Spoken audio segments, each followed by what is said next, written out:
So I'm going to start off by introducing myself. Some of you know me because I tutor you and your students at Enrich Learning, and some of you have probably never seen me before.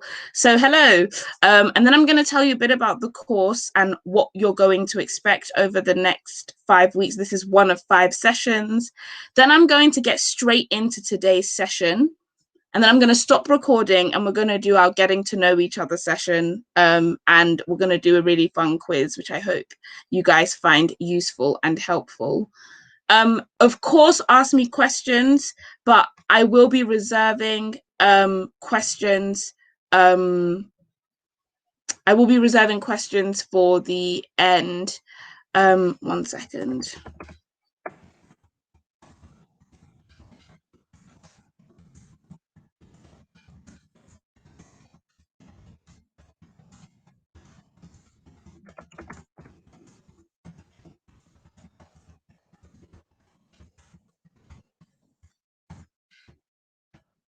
Okay, so a little bit about myself. So like I said, my name is Aninye. I am going to be 22 next week. Woo! Couple of fun facts about me. So I started public speaking. I became a public speaker aged 9, and I love it more every single day. I started tutoring when I was 12, and now we have Enrich Learning. So I've been doing the whole tutoring thing for 10 years now, which seems crazy. I'm dyslexic, and I'll get into that as well. I struggled with confidence for a really long time, and sometimes I still do struggle with confidence, and I'm deeply passionate about education. So I know that education is what enabled me to have a really incredible life, and it gave me access to so much opportunity. And so if there's anything that you take away from this, it should be that you leave here knowing that your education is the most important thing in the world. And that's just something that I want you guys to have at the back of your minds all the time when we're doing these sessions. One other thing about me, I'm a big believer in the fact that determination is the only thing failure cannot cope with. So I don't think failure is a bad thing. That's the first thing I would like to share with you.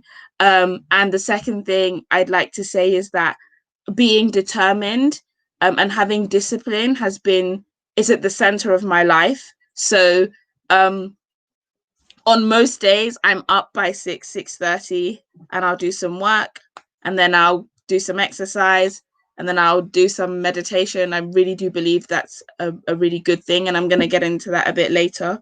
And then I'll come back and I'll probably either teach or do this, then I'll get ready for the day, etc.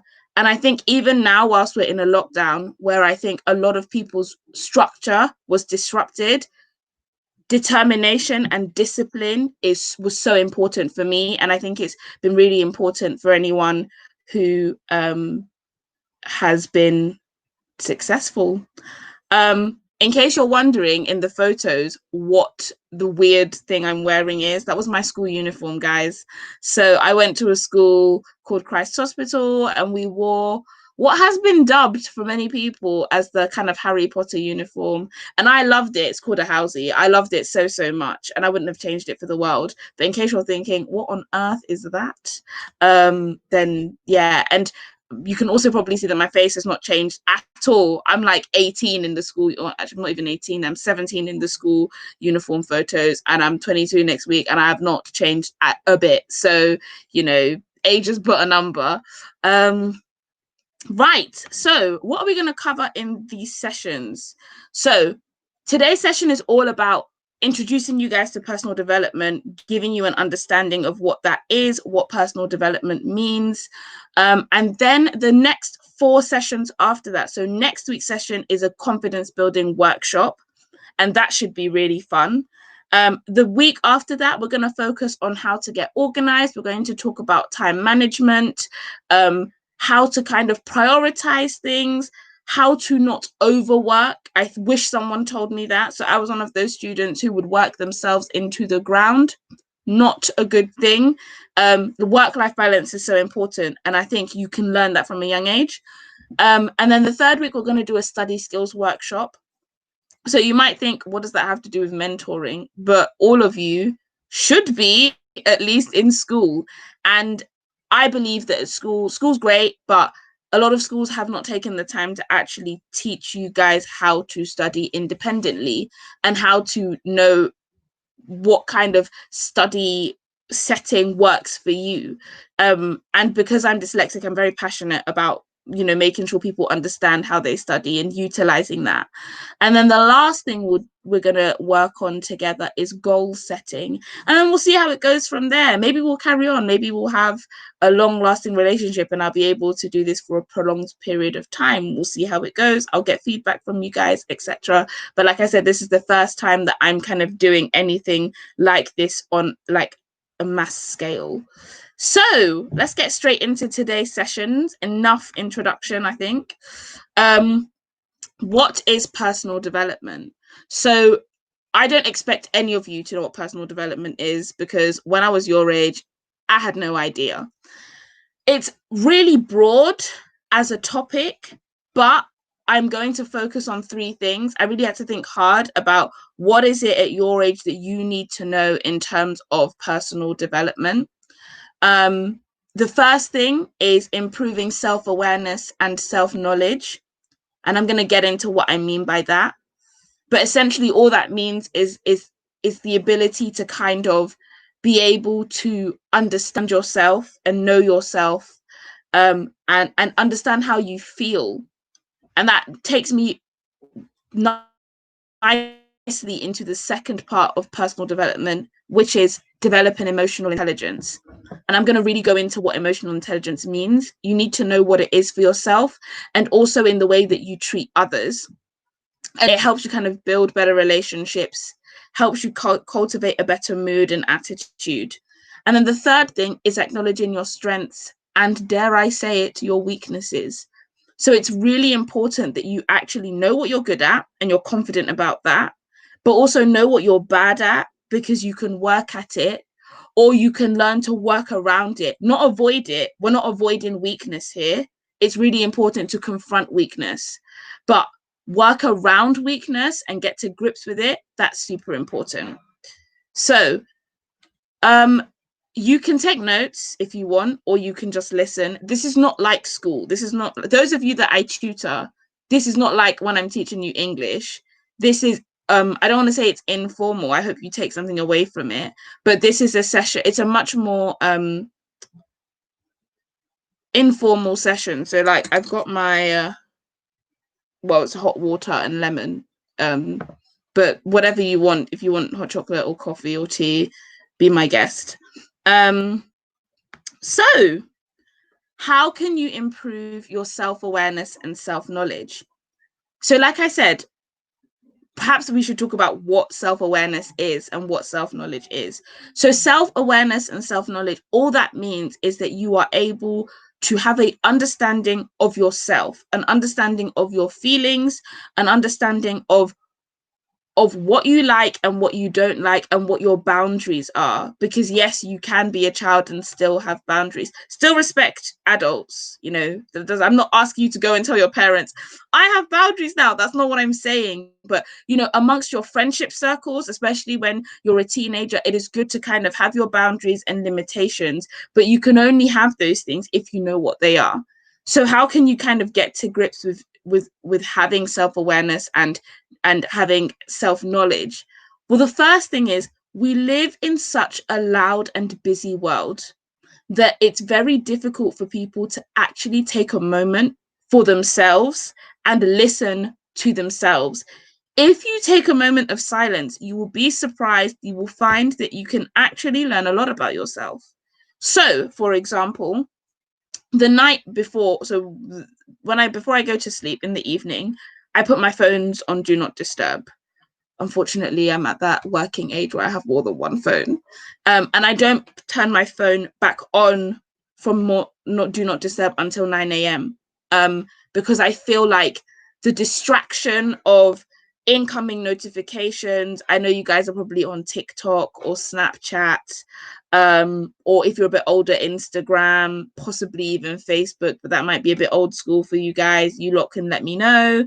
But the distraction of that constant communication of the WhatsApp groups, the WhatsApp messages, in my case, the emails, it makes it very, very difficult for you to actually pause and say, how do I feel about today? Am I tired? Am I sad? Am I happy? And why is that so? So I always give myself a moment of silence every single day, and I meditate. Now, this might sound hippy dippy and airy fairy, and you're probably sitting there going, I'm not going to meditate. Which is fine, because meditating is a practice, but you can start off just by learning to appreciate moments of silence and learning to walk away from the tech, whether it be the television or your TV or your mobile phone, whatever it is, learning to just move away from it for a moment and giving yourself the time to breathe and the time to just, become, this might sound so like odd to you guys, but become one with yourself. When I was your age, Instagram had just become a thing. And so like it wasn't how it is now. There was no TikTok, there was no Snapchat until I was about 16. There was none of those things. So there were lots of moments of silence. And I remember just sitting sometimes and appreciating that. Or reading, just having that quiet time and that quiet space. So that's the first thing. The second thing is asking for feedback. Have a drink. Now, what does that mean? Sometimes you might have, in fact, we're all women here. And if your mums are present or any parent that is with you, you can have a disagreement with them. Okay. And you may react in a certain way. Now, what I used to do once things had calmed down, especially when I had a disagreement with my mum, is I would actually go back and ask her, what did I do wrong? Or how could I change my attitude towards you, or towards the approach? Or how could I change the way I behaved? And sometimes she would tell me things about myself that I did not like. I'm going to be honest. I don't like, I'll be honest and say, I don't like being told what to do, one, and I don't like someone telling me about myself. I feel like, even though I'm saying it's really important and take the criticism well, and it's something that I'm still telling myself up until now, I know, because I'm self-aware, that I struggle with taking negative feedback. Or I love when anyone tells me I'm fantastic.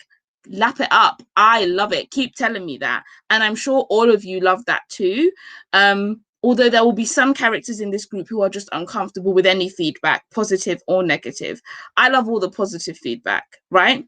But I had to learn to take criticism well, to take criticism with grace, because it meant, or it means, that I can reflect and change the way I respond to something next time. The strength of someone's character is in their response to a situation. That's something that you've got to always have in the back of your mind, right? So to show good character and to show positive character, it's in how you respond after an incident has happened. It's not always necessarily in that time. So that's something that I think, in terms of learning to be self-aware, you could really benefit from. And then the third thing, in terms of, okay, how can you improve your self-awareness or self-knowledge, is by documenting how you feel. So what do I mean by that? I mean by either taking a journal, and this is where the use of social media can actually be positive. So sounds really weird, but I document how I feel with my Instagram stories. I don't know whether some parents will approve or disapprove, but I'm just being completely honest with you ladies. If I watch back my Instagram stories, I can tell my mood for that day. I don't overshare. I am not asking you guys to overshare on social media. You do not need to put everything on social media. And you need to be actually selective with what you put out there. But my general feeling and consensus, like I can get that from social media. So for example, today I put on my stories something about gratitude and how we should just be grateful for the fact that we've got a roof over our head, and that we're warm and that we're safe. If I look back in a week's time, I will know that on the 28th of July, I was feeling immensely grateful for a reason that is not really known to me, but I'm very aware of how I feel. One way that you can do it, and sometimes I do it, and it's incredibly effective, is with journaling.